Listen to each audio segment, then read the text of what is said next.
Марс влиза в Скорпион на 22 септември и носи със себе си буря от страсти, дълбочина и трансформация и ще остане там до 4 ноември. Това не е просто астрологичен транзит, а истинско предизвикателство към всеки, който се осмели да погледне в собствените си сенки.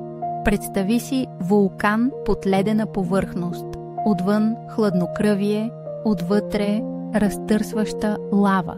Марс в Скорпион не се задоволява с повърхностни битки, а разчепква мотивите, търси слабостите и удря там, където боли най-много. В интимността този Марс изисква пълно отдаване. Не просто тяло, а душа. Не просто страст, а алхимия и прераждане.